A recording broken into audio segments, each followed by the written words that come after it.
Hello, this is Josh Lewis, and today I'm interviewing Geraldine Siedel. We are at her home in Washington, D.C. This is part of the D.C. Gardeners Oral History Project. It is sponsored by the Neighborhood Farm Initiative and the D.C. Humanities Council. Geraldine, thank you for being here with us. You're welcome. Could you please start just by sharing your name and your address? My name is Geraldine Siedel. I live at 3001 VZ Terrace Northwest. That's across the street from UDC. All right, thank you. And so could you tell us maybe where you were born, how many people were in your family? Talk about just some things that you remember from where you're growing up. Well, I was born and brought up in New York City, and we did not have a place to grow vegetables. When I was in my early 20s, I left the country and I went to Greece. And for my husband, I was single with the State Department. I eventually got married in Libya, and for 22 years I lived in 10 different countries, mostly third world countries. So my knowledge of growing food is very sparse at that time because I had no knowledge of this other than that I knew what it's like to eat good food, good fresh fruits and vegetables.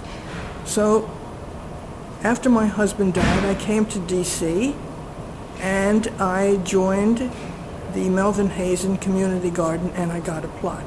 Okay, so let's talk about a little bit in New York. You said you didn't have any space to grow food yourself there. Do you remember there being any community gardens or driving by farms, or do you have any memories of food being grown from that period of time? Well, I lived in the city, Mm-hmm. and we had a house, and we didn't have a yard large enough to grow anything. Okay. The only fresh food that I saw, and this would have been in the 1930s, a vegetable truck came around, horse-drawn vegetable truck, twice a week with fresh fruits and vegetables. And this was coming from an area on the other side of New York City, and they were Italians that were growing these vegetables. So that's where you remember getting most of your food. Was there any other markets or any grocery stores that you remember in particular going to with your parents at all? Or No. No. Okay. So you said we can move from there. You said you moved to Greece in your 20s? Yes. Okay. So why did you move to Greece? Because I joined the State Department, Mm-hmm. and I worked in the embassy Okay. there. So that must have been pretty interesting. Did you have any experience with gardening in Greece? No. No. None. Okay. And what about the other countries that you traveled to Well, abroad to? I was married in Libya. Mm-hmm. I didn't see any food grown there. I lived right in the city. However, in the market every single day, there was fresh fruits and bread and vegetables brought in. There was no refrigeration, therefore every day it was a new supply of fresh fruits and vegetables, eggs, etc. Do you remember any particular vegetables that you saw that were there that you weren't familiar with, that you hadn't seen here before? Not necessarily, but one thing I did learn, since I always liked to eat a bacon, lettuce, and tomato sandwich, Mm-hmm. I discovered in these countries I could never get this, because when lettuce is in season, tomatoes are not. Oh, okay. So, and I did not understand this. Also, there was food in these countries that I couldn't get and couldn't understand, for instance, apples, Well, apples are grown in a cooler climate. Yeah. Okay. So, what year did you move back to the States? In the beginning of 1974. 1974. Did you move to Washington? Yes, Okay. And what part of the city did you move to? right here. Right here. Yes. Okay. So you've been here since 74, 75. 1974. All right. Yeah. So, what are some of your first memories of coming back in terms of food? Where did you go shopping, or did you? Well, that's a very interesting question. During this 22-year period, when I lived overseas, we came back once a year. Well, first of all, my husband was with Exxon, and we came back every 2 years, and we had a home leave. And during this time, I felt like I was going to starve. I was going to die of malnutrition. I was shopping only in the supermarkets. The tomatoes were not fresh, tasted awful. All of the vegetables, there was vegetables that were sold out of season that were not fresh, of course, and didn't taste good. So when I eventually came back to the States in 1974, I also thought, well, this is malnutrition here. This is not good stuff to be eating. So did you get a garden plot shortly after that, or? Well, I got a garden plot. Melvin Hazen has a waiting list. This garden, Melvin Hazen Community Garden, has a waiting list, and generally it's 2 years to get on. So it took me 2 years, and it was 19, it was a number of years, and that was I think it was 1987. Before you got the plot? Yeah. Okay. So were there any so before that, where did you tend to go? Were there co-ops, local co-ops, or did you go to farmers markets, or? Sometimes farmers markets, yes, if I knew where they were. But back in those days, there were not that many around. The market at DuPont Circle was not then. The Eastern Market was there, yes. And then there's a market in Bethesda, and I don't believe that was there. Do you remember any particular individuals that stood out from any of those places that you used to shop at, any of those markets, or any vendors that you used to like to frequent, or? No, not necessarily. And don't forget, these markets also sold eggs and cheese and such things as buttermilk and maybe yogurt and soaps. Okay. So you could get a wide And chicken variety. too, yes. Live chickens, or just already butchered chickens, right? Yes. But when we lived overseas, when I went to the market to buy chickens, there was a big pen, and all of these chickens were running around in this pen. And you simply pointed to the chicken you wanted, and they grabbed it and handed it to you, paid, and they handed it to you, and you held it upside down and came home with it that way. Now, also when we lived in Morocco, I lived in a village that was right off the Mediterranean. And at 5 o'clock in the afternoon, I could go to the coast, where the fishermen came in, and the fish were still jumping. And now, people think a fresh fish, you look at the gills. You do not look at the gills. You look at the eyes and the gills.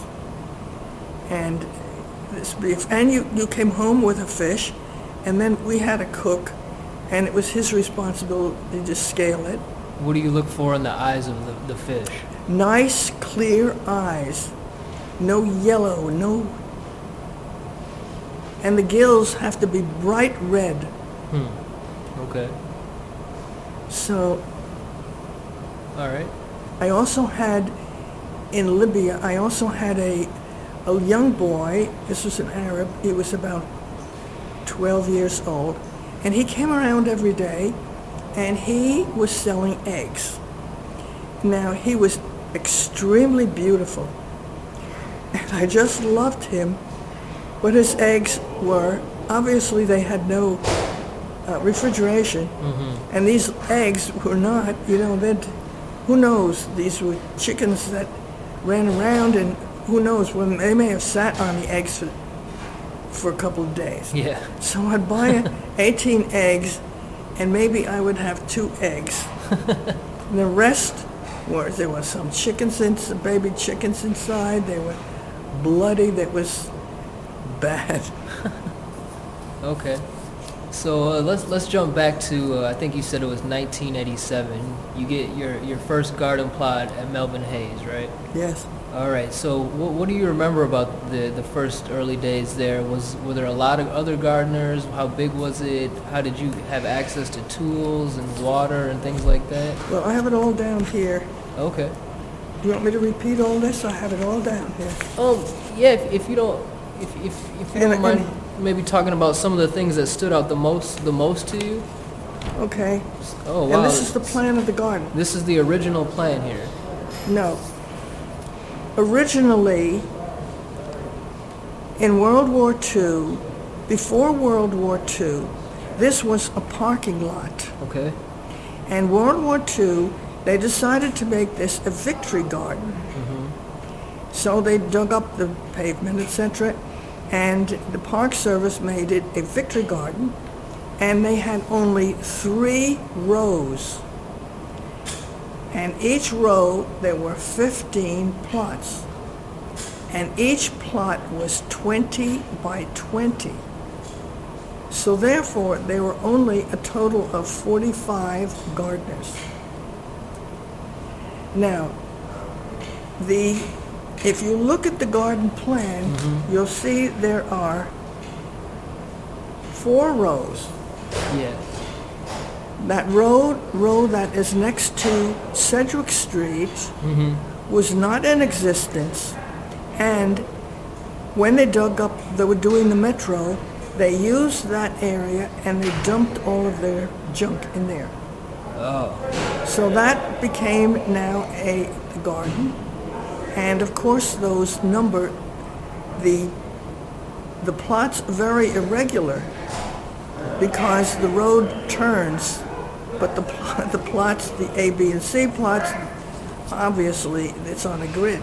Yeah. Do you remember any of the stuff that went on during the cleanup of this area? No, I came after. Okay. I came after, but when I got my plot, there was a organ, a church organ, big tube buried under there. But some of the gardeners had trees. They had all kinds of pails and all kinds of cement, all kinds of junk they had there. Huh. Now, at the time I came, many of these gardeners, the 45,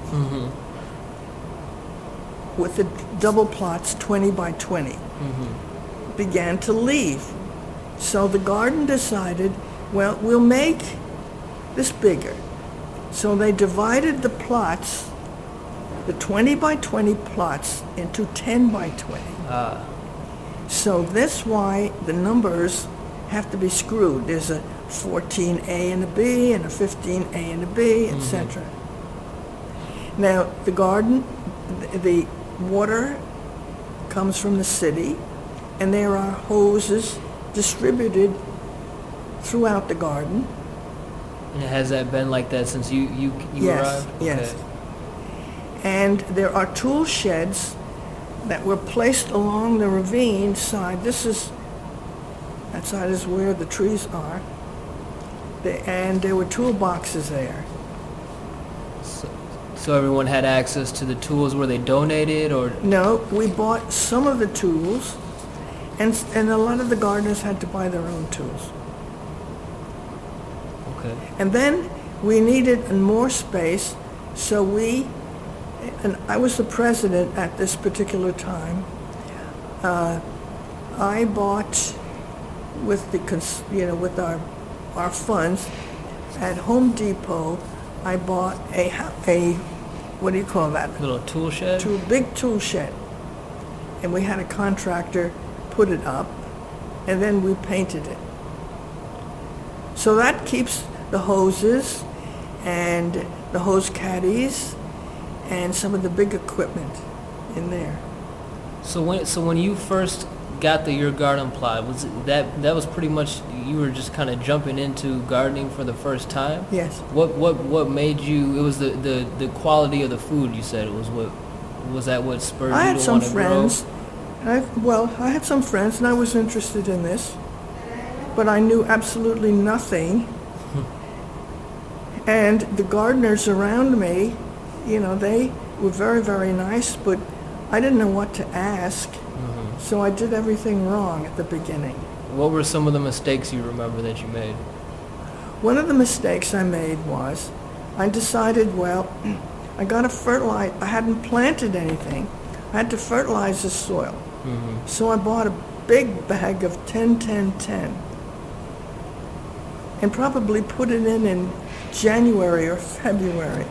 And of course, that was stupid because it all washed away and it wouldn't have done any good anyway. And then what did I do?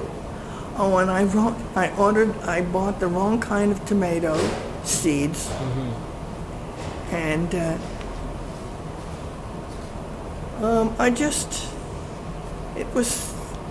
I had to learn, and I had books. And then I had the square foot gardener, that doesn't work.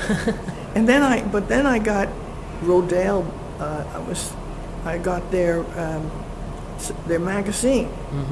So now the garden is now my garden. It's organic, and I'm not putting 10-10-10. That's a type of fertilizer? 10-10-10? Yeah. Okay. It's a chemical fertilizer. It's not organic. And of course, it's not good for the soil. The worms don't like it. And it's not what you should be doing. Yeah. So do you remember any of the people that had plots?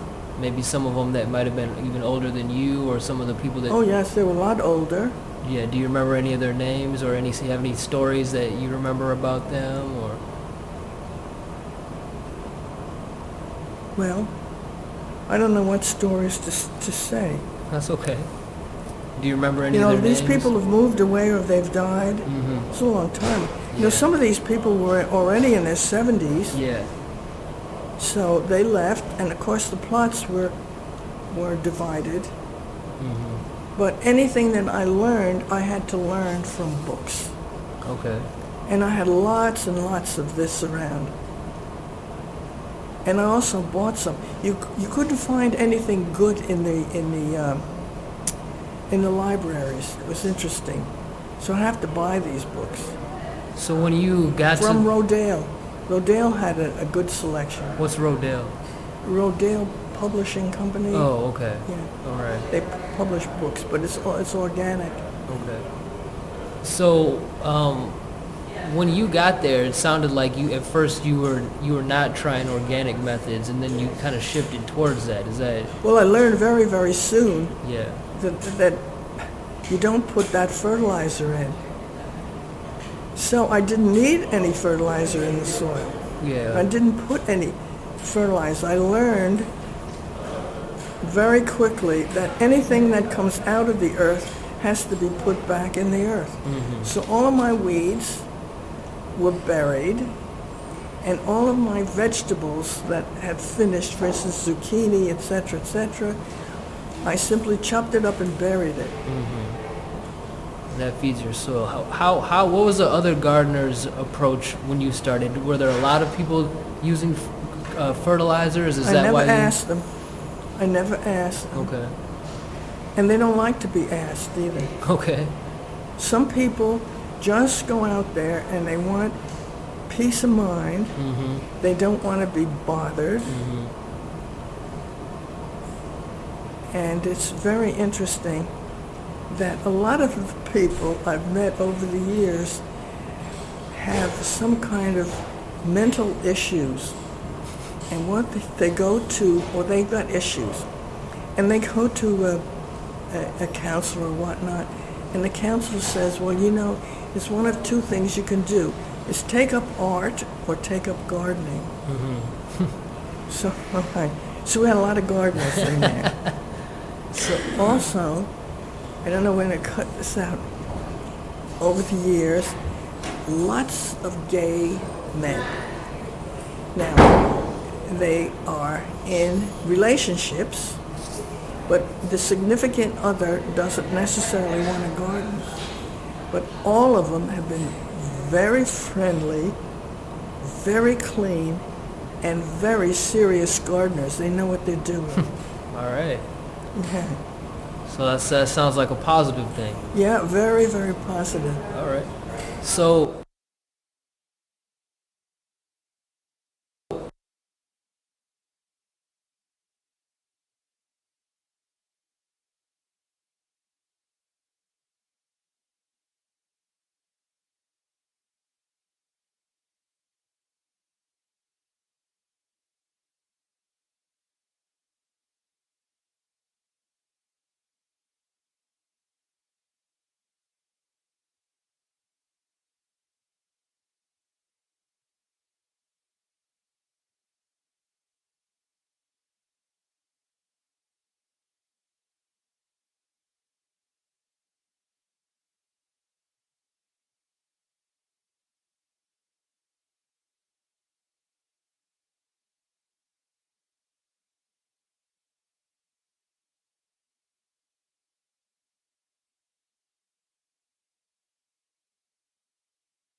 Hello, this is Josh Lewis. This is part 2 of the interview with Geraldine Siedel.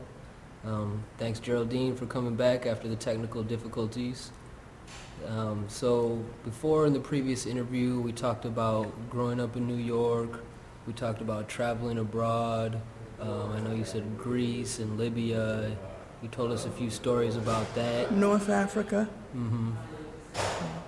And then you said that once you came back to the Melvin Hazen Garden, to D.C., you had to wait on the waiting list to get on the Melvin Hazen Garden, Right. which was about 2 years. And when you finally got your plot, you had to dig a few interesting things out that we heard about in the previous interview. Also, you weren't really experienced yet when you started with the garden plot, and you had to learn through reading books and things like that, is what you told us last time. Right. I know you said that you started off, when you started, you weren't using organic methods. You talked about the 10-10-10. Only once I did it, once. Mm-hmm. And you also talked about burying your weeds Yeah. that you do now. I know in the notes that you gave me, they talked about the National Park Service that used to dump off the horse manure. Right. And with the zoo do. Yeah. Yeah. Well, you had to pay for the zoo. Yeah. You had to buy that in sacks. And they had a lot of stones in it. Interesting. They weighed it. All right. And so, why did people stop using those, the Zoodoo, or? Because the animals had been fed antibiotics, and they didn't think that this was a good idea to be selling it to gardeners. Yeah. And also, I know you gave me some information on the technique of using leaf mulch that some gardeners do. Yeah. Put that down. Can you talk about what's the difference between that and using straw, or which one would you use? Well, there's no nutritional value in straw. It simply breaks up maybe if the soil has a lot of clay in it. The leaf mulch is completely organic, and it returns all the nitrogens and the phosphates, everything that should be in the soil. The worms like the leaf mulch and will turn that over into soil very quickly.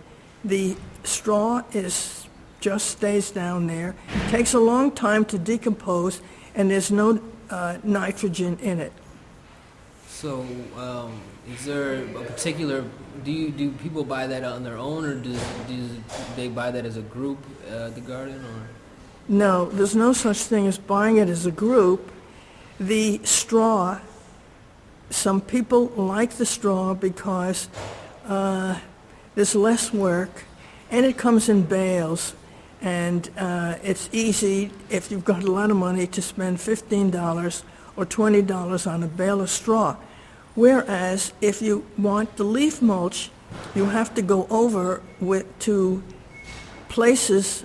I get it from Maryland, where there are huge piles. You take your own steel sack bags and your pitchfork, and you put it in bags. So you have to do the work. A lot of people don't like this. It's too much work, and there are a lot of gardeners that just want to do the easiest thing, so they put down the straw. So is that leaf mulch, is it free of charge that you get? Absolutely, yes. And I get it from Tacoma Park in Maryland. So It's about 20 minutes away. You have to have a car. So it involves a little more work, but it's well worth it. And I probably get, in the course of the year, maybe 12 big steel sack bags. I get maybe 4 bags at a time. I also put it down in the fall, and this will suppress the weeds over the winter.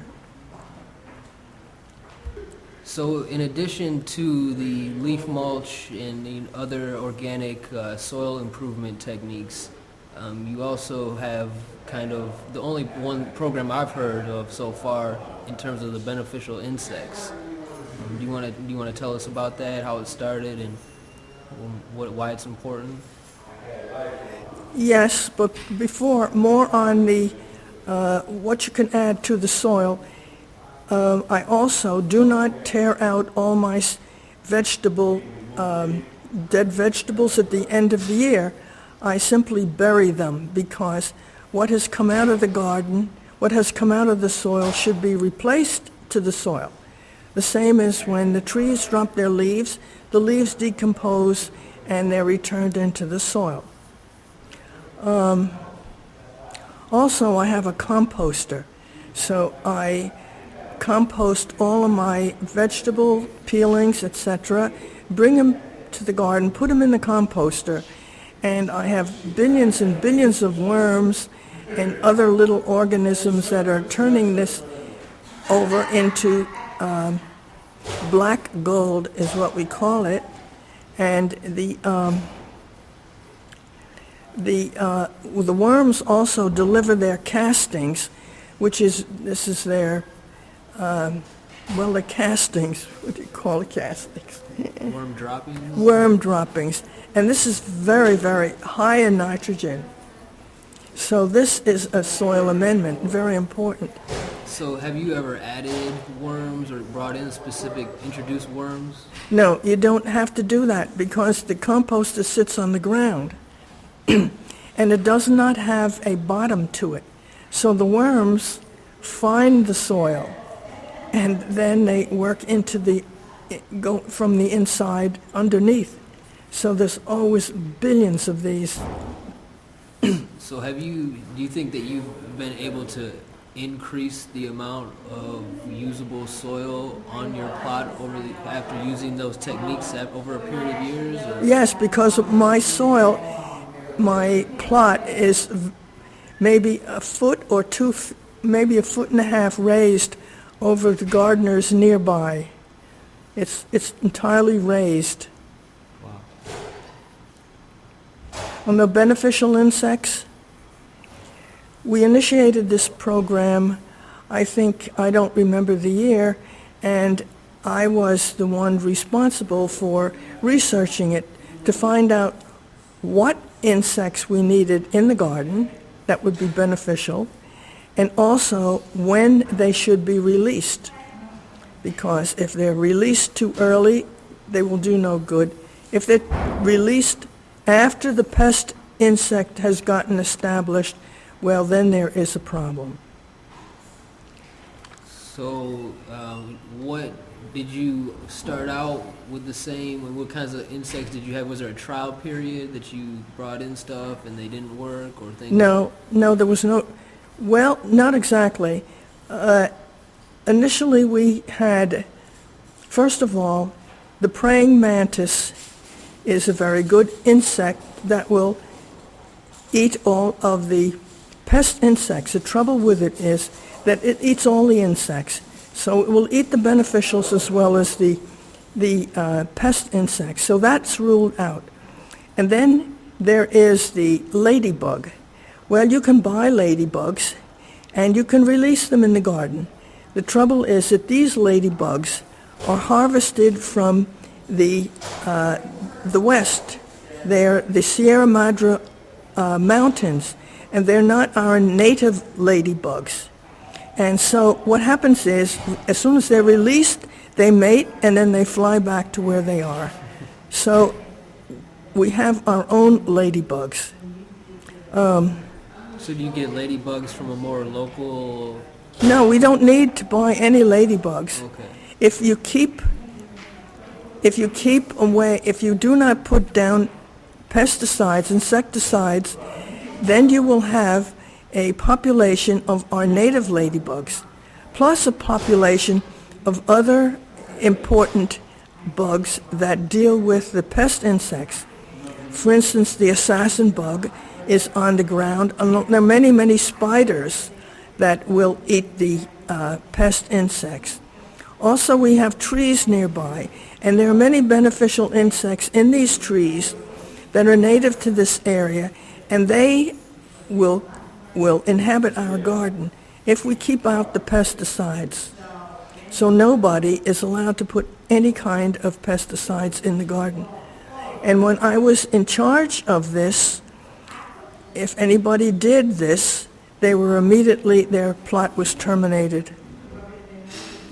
So what are some of the other insects you use? I know in the document you gave me, there's one called the trichogramma wasp. Yeah, the trichogramma wasp. This is a wasp, a non-stinging wasp that is 1/50th of an inch, and what it does is it flies around and it parasitizes the larva of the Mexican bean beetle. So the larvae do not mature. However, the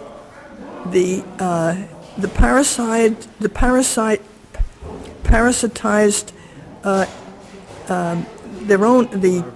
the larvae produce, and we have a new population of trichogramma wasps that turn around and they do the same thing.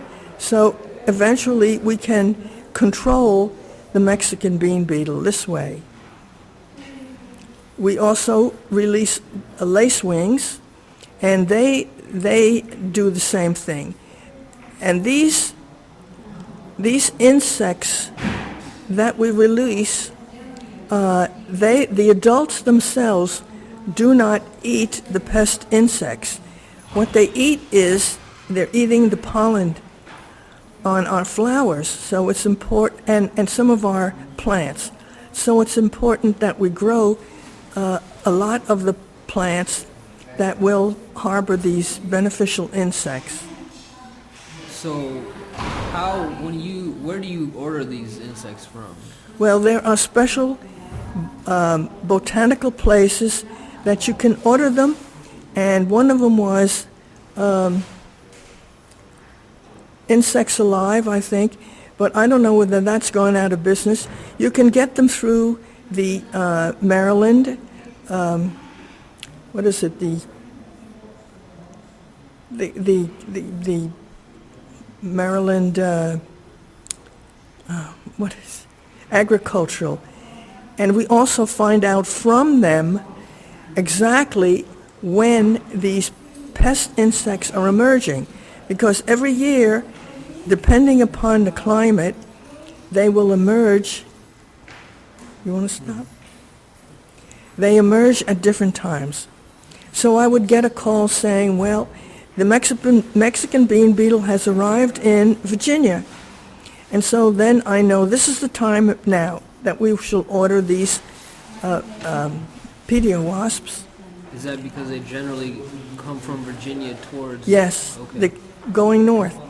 And we will have 3 different releases, and they will be timed about 15 or 20 days apart. So what do? Do you just go and open up the box? And Yes, I will get these containers. Now, the day that they come in, I have to put them out, rain or shine. So I put them out in strategic places in the garden where they will do the most good. So what kind of packaging does it look like? I mean, is it... It doesn't look like much. Yeah. Sometimes they come in little boxes, depending upon the insect, and sometimes it is just little strips of larvae. Interesting. So are there any types of insects you're considering bringing, like new insects you're bringing in? Or? No, I don't know of any. Right now, I'm not in charge of the insect program. Okay. But it seems to me, if people do not put insecticides, we will have a population. In other words, the ladybug we don't need. The ladybug eats aphids. Will always aphids. Plenty of aphids for them to, and of course the aphids destroy our lettuce. So the ladybugs, they like to, the adult ladybug will put her eggs on dill weeds and also on, I can't think, it's another plant that looks like dill. And we can see, if you know what you're looking at, we can see the young ladybugs that haven't gotten their wings. They're in the larval state. Okay. So in the last conversation we had, you mentioned that you had spent a period of time as the president of the garden, or? Yes, I was president, and then and also secretary at one point. And this was before we had the computers, and the garden was a lot smaller then. So do you think we were talking about sometime in the 80s maybe, or? Maybe in the 90s. In the 90s, early Yes. 90s. So do you remember who may have been president before you or after you, or? Oh yes, I remember all the presidents. I can't. Betsy Swearingen was the first secretary, and she did most of the work. We had a president, but the president didn't do much. It was the secretary that really did all of the work and made sure that everybody conformed. And she was many years, and she died. And then we had a succession of presidents. Who did you take over from? From Betsy Swearingen. Okay. So, as the president, I mean, do you recall any of the unique challenges or decisions that you came across during that time period? No. Okay. The only problem was we had to enforce the rule of no insecticides. But this worked out all right. And we let the gardeners pretty much do what they want. You know, most of the gardeners don't do any research. And I would notice that they're spraying, they're watering their plants at night, you know, with the hose over the top of their plants. This is a very poor way of watering, because what happens is that the plants, the leaves develop mildew overnight, and then they wonder why that their tomato plants and everything else are not yielding any bounties. So what's the proper watering technique? Well, the proper watering technique is to water at the ground level, put the hose right on the ground, and what you do is a deep water. You don't spray just a little bit and think, well, this is enough for today. You do it once a week, and by doing a deep water, you encourage the roots of the plants to reach down lower to get the water. If you water just on the top a little bit, the roots come to the top, and then you have a few hot days, and then they're gone. They're burned. So when you said you had to enforce not using insecticides, was that kind of a problem at some point in the garden, or? Not really. There was only one gardener that did that, and that gardener was a new gardener, but still the rules are the rules, and so they were terminated. But as far as the other rules, too many weeds, too this, too that, I wasn't in charge of the inspections, so I didn't concern myself with that. Now, we have a rule in the garden, only, and this is the Park Service rule, only I think it's 15 or 20% flowers allowed.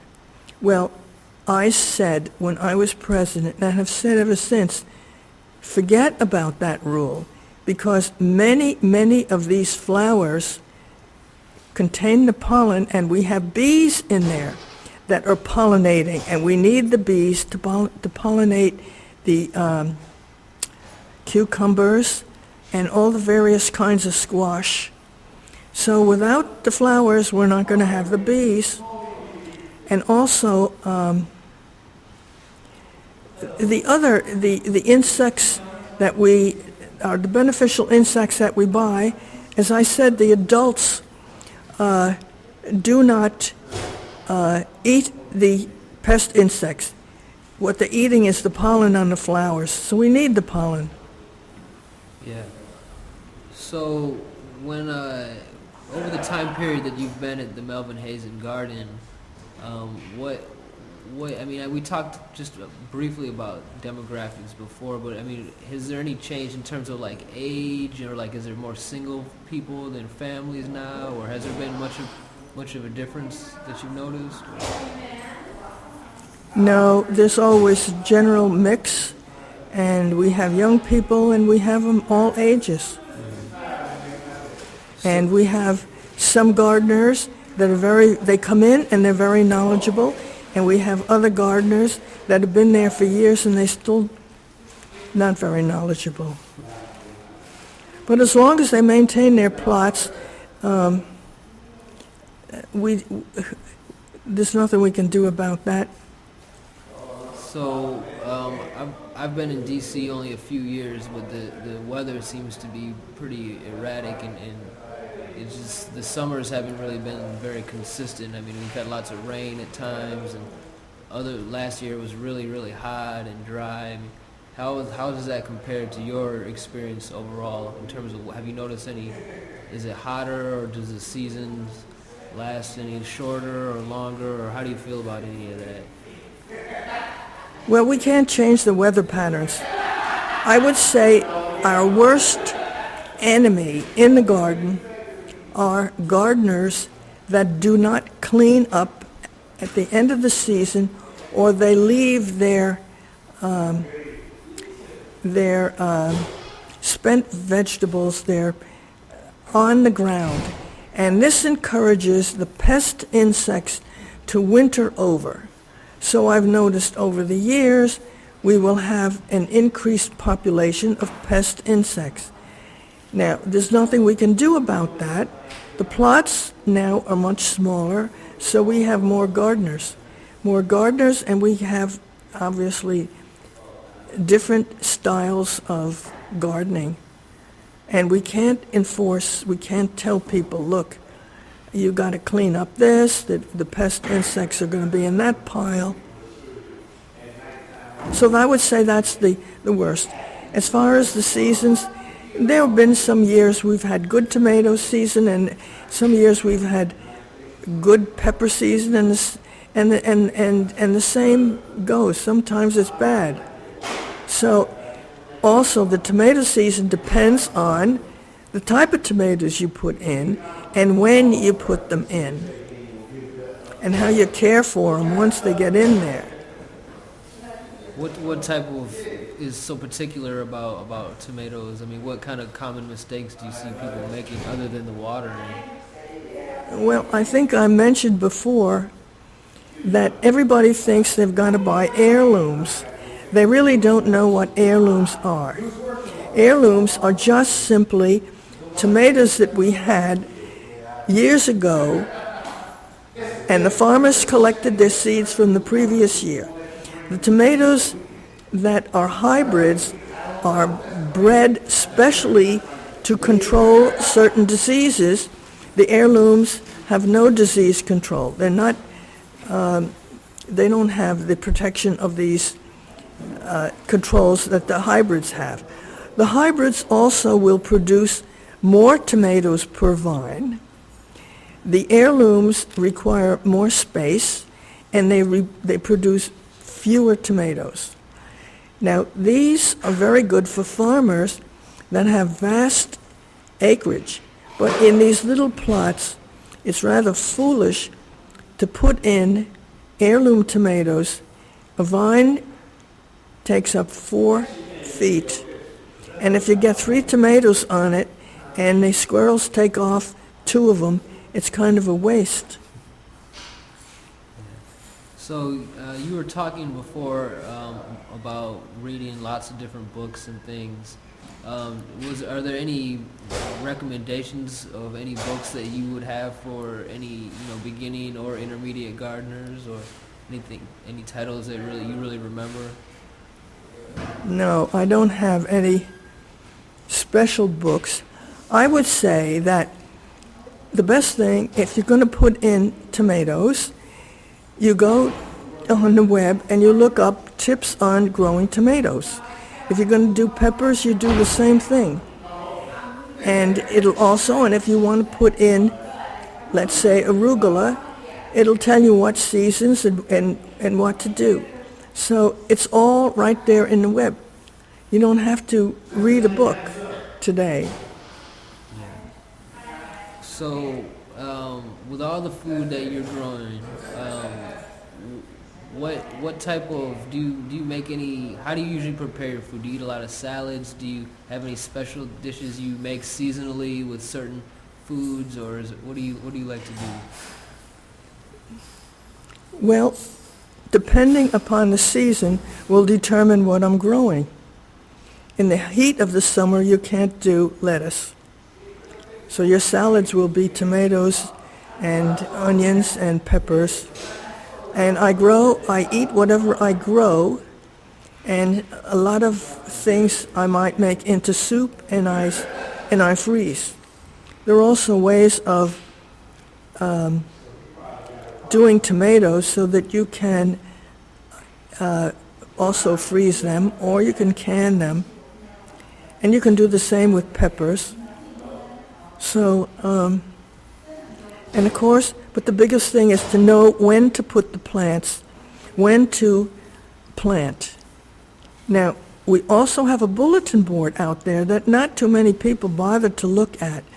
And there's a chart on there that gives you the season for all of the vegetables that you can grow, when to put the seeds in, when to do it, and when you can't do it. But people don't pay much attention to that. Some people do, but a lot of people don't. And then they wonder why that nothing grows. So there's an increasing trend in the interest in urban gardening and people wanting community gardens. What do you think might be any or some of the driving forces behind that? Is it just something that's popular now and might fade out, or what do you think is the reason it's becoming more popular?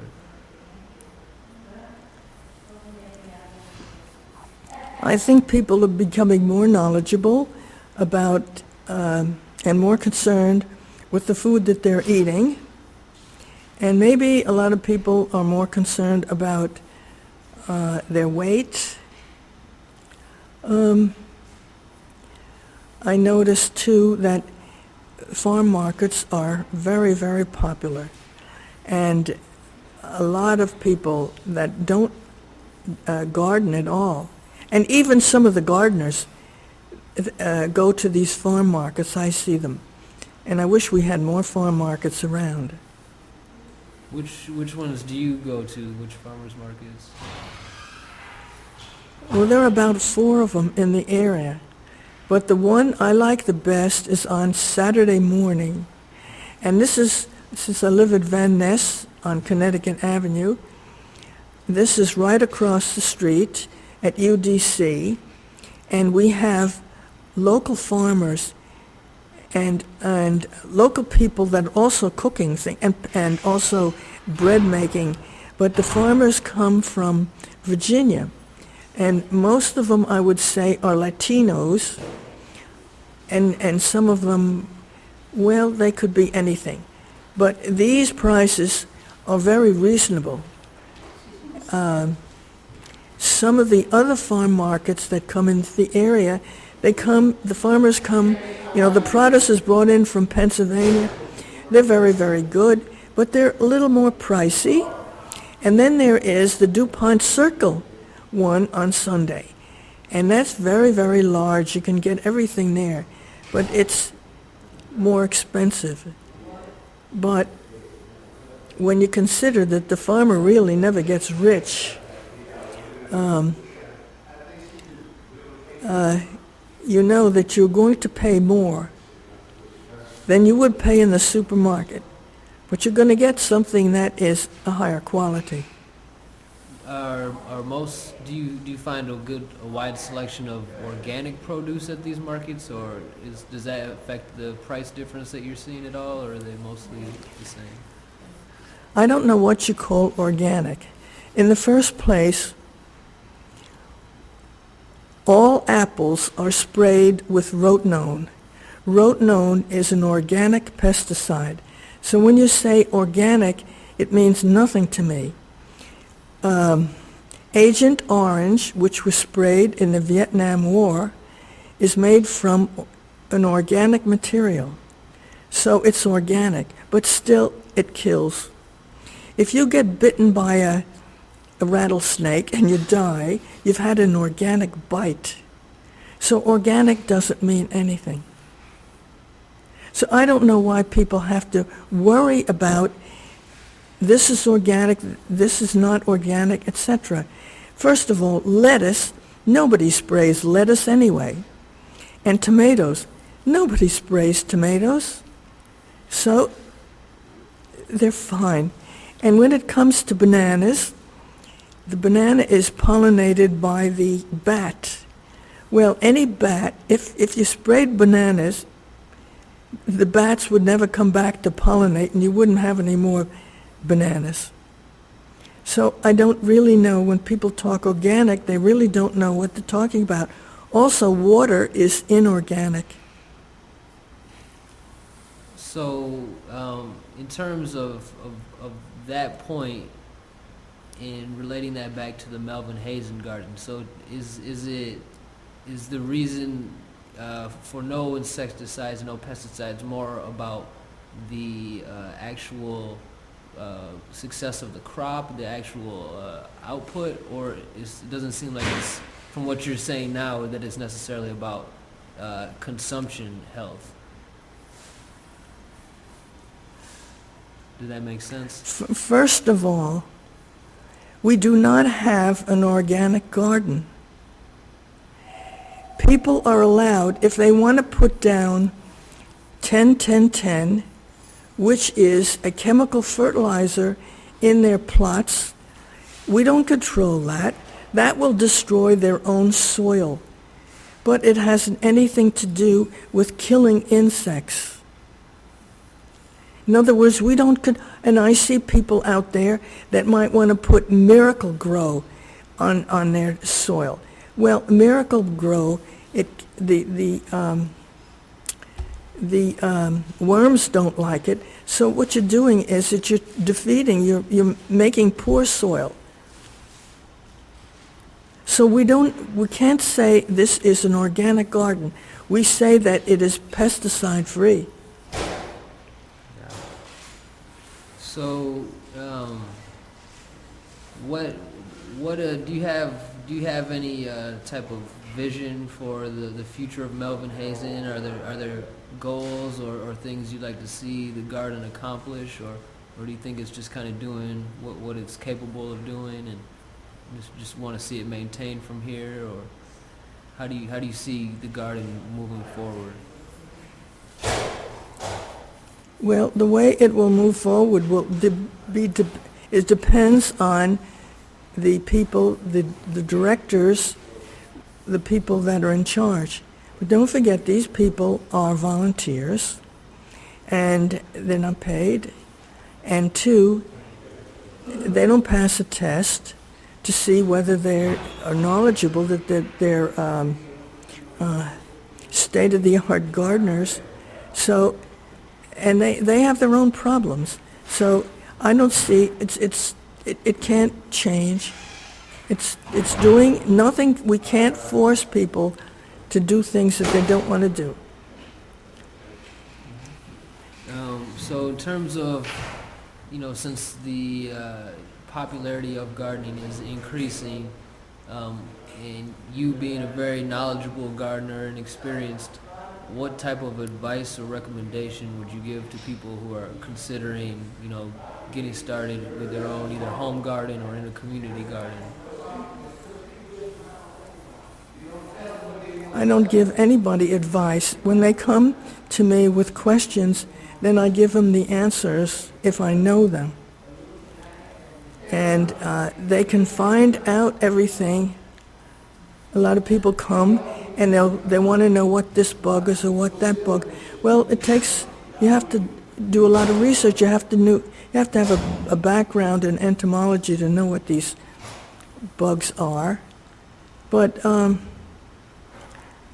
I think that if they really want to learn, they will learn on their own, and many of them do.